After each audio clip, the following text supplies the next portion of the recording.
Hypertension is more damaging to our arteries than high cholesterol. 2 out of 3 people in the United States die of vascular disease, strokes, or heart attacks. Vascular disease occurs when the inner lining of our blood vessels are damaged by cholesterol or by the constant battering of high blood pressure. Even if we have low cholesterol, high blood pressure can harden our arteries and make us old before our time. The width of the walls of our small arteries in our brain is equal to only a pencil line, which makes these arteries very susceptible to even small changes and increases in our blood pressure. 40% of dementia is vascular dementia from high blood pressure or high cholesterol. So hypertension can make you senile. High blood pressure can often be controlled with a low-salt diet or weight loss, or even 6 pounds of weight loss. Exercise, increased calcium intake from calcium supplements or dairy products, increased potassium intake from nuts, lentils, etc., and magnesium may also help lower blood pressure naturally. 80% of our salt intake is in the food and not from the salt shaker. We must read all labels and try to eat less than 2,300 milligrams of sodium a day. Stop smoking. Be aware that multiple studies show that aggressive biofeedback does not control high blood pressure. So trying to stay calm will not help chronic high blood pressure. The most important thing to know about high blood pressure is that it is a silent killer and disabler. A person can feel great and then have a devastating stroke a few moments later if the blood pressure is not in control. Frequent and regular blood pressure checks should be done. You can take your blood pressure in your doctor's office, but he cannot follow your blood pressure as frequently as you can at home. Also, 21% of patients just have white coat hypertension and do not have any other blood pressure problems other than in the doctor's office. Therefore, it is important to get your own blood pressure machine and take your blood pressure at home. I like the Relion or Omron wrist monitors, which you can get on Amazon. The Omron arm monitor is also good. Take your blood pressure 2 or 3 hours after waking up in the morning, as this time is likely to be when your blood pressure is the highest.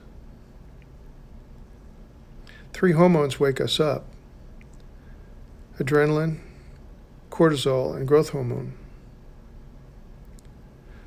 Some people, however, have higher blood pressures in the afternoon or evening.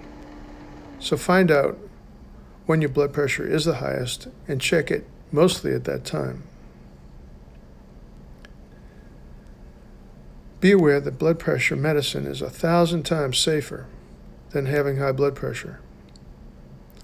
Too often patients are afraid of taking medications and suffer the dire consequences of this decision. One should never raise or lower or stop your blood pressure medicine without talking to your doctor. Take your medicine as prescribed.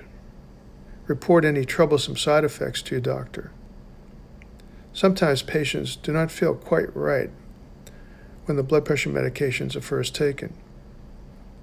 If my normal blood pressure was lowered a bit, I would feel the same way until my body accommodated to the new blood pressure.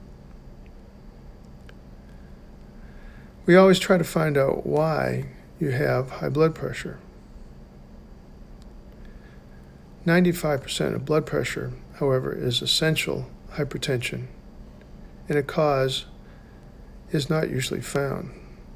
These patients mostly have kidneys that do not excrete salt as efficiently as they did when they were younger, or they have less efficient metabolism of vasoconstricting chemicals in the body. Occasionally, we find that high blood pressure occurs from narrowing of the artery that supplies the kidney. This is called renal artery stenosis. The narrowing occurs because of a thickening of the muscle fibers, fibromuscular hyperplasia, in the artery wall in young people, or hardening of the artery with cholesterol plaques in older people. You may get some tests to find out why you have high blood pressure. This may involve 24-hour urine collections, kidney scans, and blood work. The adrenal glands sit on top of the kidneys and can cause high blood pressure several different ways. By either excreting cortisol, and this is called Cushing's syndrome, or adrenaline, like hormones, and this is called pheochromocytoma. Pheochromocytoma can cause flushing and racing of the heart. The adrenal gland also can secrete mineralocorticoids. This is called Conn's syndrome, which causes the body to retain sodium and lose potassium. Also, hyperparathyroidism can cause hypertension by raising your calcium levels. The parathyroid hormone comes from 4 small glands that sit behind your thyroid gland and your neck.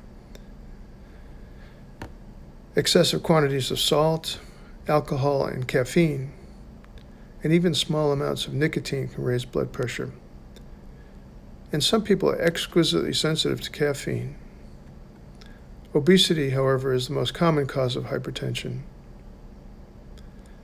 According to our latest guidelines from the Joint National Commission, we say that blood pressure should be 115/75, and the risk of stroke and vascular disease doubles for every 20 points over the top number and every 10 points over the bottom number. However, if you are 80 years old, we allow the blood pressure to be 130 to 140 systolic. In our patients in their 90s, we find that some need blood pressures 150 to 160 systolic, or they faint. There is a sweet spot for blood pressure for older patients.